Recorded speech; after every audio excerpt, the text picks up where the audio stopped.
நான் doctor M Gitanjali, Kovai அரசு மருத்துவக் கல்லூரி மற்றும் மருத்துவமனை டீனாக பணியாற்றிகிட்ருக்கேன்.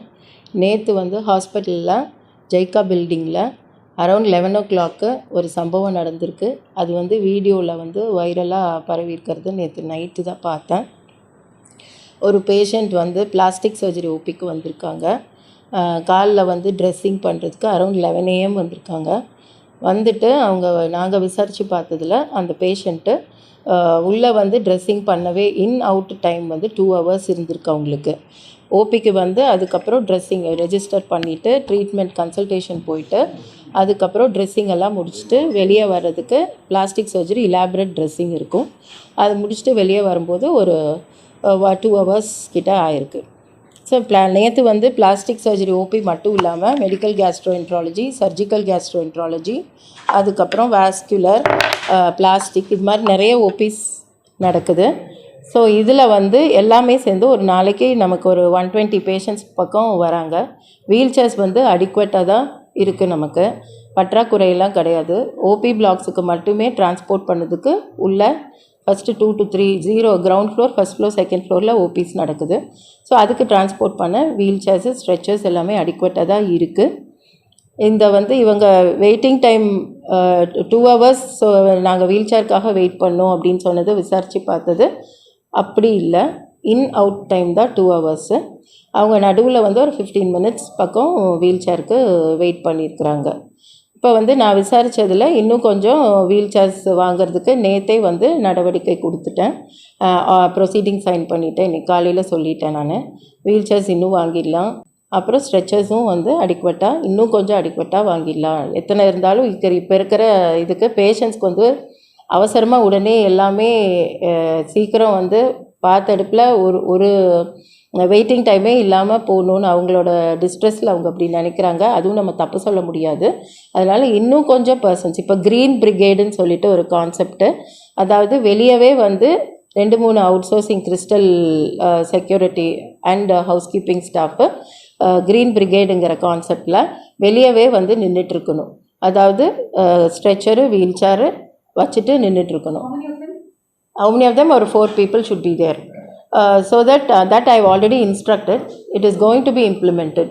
ஸோ இது அன்னைக்கு நான் ஒரு போன வாரம் டியூஸ்டே போல் ஜெய்கா பில்டிங்க்கு ரவுண்ட்ஸ் போனப்போ நான் சொன்னேன். விழுப்புரமில், ஊட்டிலலாம் நம்ம அந்த கான்செப்ட் கொண்டு நான் ப்ரீவியஸாக டீனாக ஒர்க் பண்ண ஸ்டேஷன்ஸில் இந்த கான்செப்ட் நம்ம கொண்டு வர பார்த்தோம்ல. அங்கேயுமே மெட்டீரியல்ஸ் ஆகிறதுக்கு முன்னாடியே தான் ஐ காட் ட்ரான்ஸ்ஃபர்டு. பட் அது எனக்கு மைண்டில் வந்ததுனால லாஸ்ட் வீக் தான் நான் சொல்லியிருந்தேன் அந்த க்ரீன் பிரிகேட் கான்செப்ட் நம்ம கொண்டு வரணும் அப்படின்ட்டு.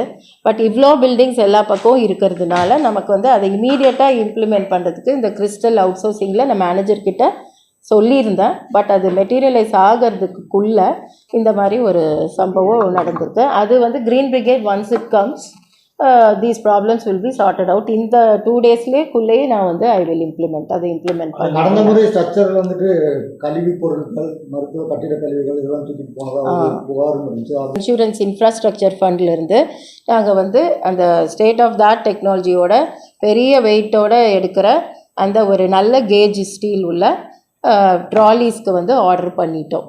ஸோ அதுக்கு ப்ரொசீடிங்ஸ் போட்டுட்டோம். பேஷண்ட் வீல் சேர் அன்றைக்கி கூட போகும்போது பேஷண்ட் வீல் சேரில் போகலாங்கிற மாதிரி ஒரு மைண்ட் செட்டில் இருந்தாங்க ஒர்க்கர்ஸு. போய் சொல்லிவிட்டு இது அதுக்கு கிடையாது. வீல் சேர் இல்லாததுனால அந்த நோயாளி என்ன சொல்கிறாங்க, ரொம்ப நேரமாக நாங்கள் வெயிட் பண்ணுறோம் அப்படின்னா அதுக்கப்புறம் தான் அந்த சிகிச்சையே ட்ரீட்மெண்ட் எடுத்திருக்காங்க.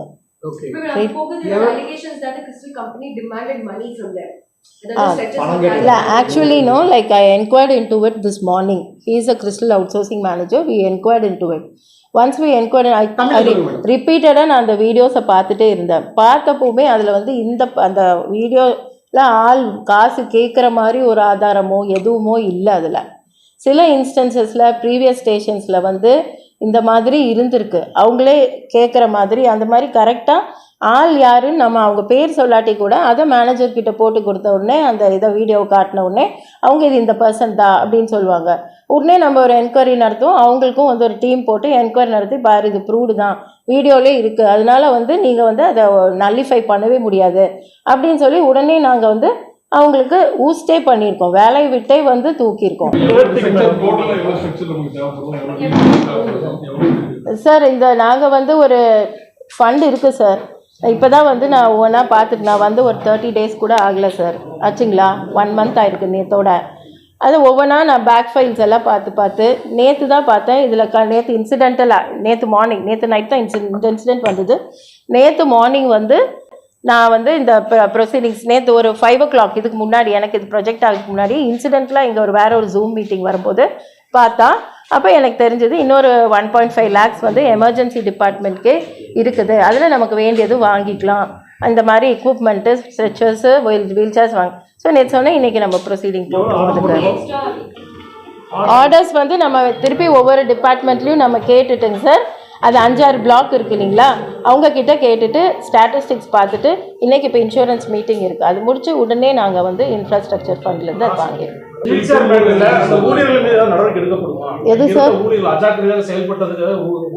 அதான் சார் நான் இது சொல்லிட்டேனே. இப்போ இன்றைக்கி அவங்க வந்து அந்த சூப்பர்வைசர் இது வந்து இதில் எதுவுமே சரியாக எனக்கு கிளியர் கட்டாக ஒரு பர்சன், ஆனால் சூப்பர்வைசர் யார் நீங்கள் தான்.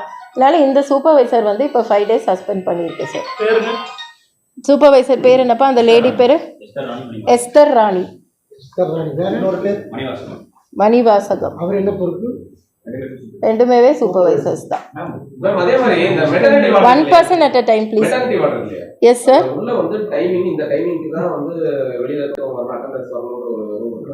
இருக்கு.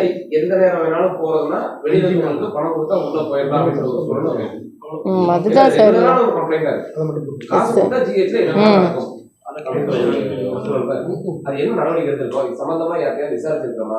விசாரிக்கிறோம் சார், எப்பவுமே விசாரிக்க தான் சொல்கிறோம் சார். அவங்க எழுதி கொடுக்குறாங்க, இந்த மாதிரி வாங்கலை அப்படின்னு எழுதி கொடுக்குறாங்க.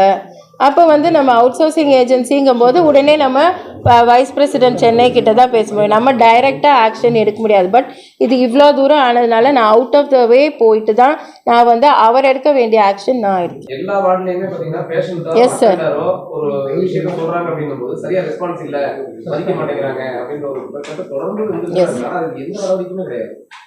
அது சீட்டு வச்சு நான் அஷ்யூர் பண்ணுறேன் சார். செய்திகளை உடனுக்குடன் தெரிந்து கொள்ள கீழ்கண்ட கேபிள் மற்றும் டிடிஹெச் நெட்வொர்க்குகளில் எம்நாடு செய்தி தொலைக்காட்சியை காணுங்கள். பாதகம் செய்பவரை கண்டால் நாம் பயம் கொள்ளலாகாது பாப்பா, மோதி மிதித்து விடு பாப்பா, அவர் முகத்தில் உமிழ்ந்து விடு பாப்பா. அண்மை செய்திகளை உடனுக்குடன் தெரிந்து கொள்ள இணைந்திருங்கள் எம்நாடு தொலைக்காட்சியுடன்.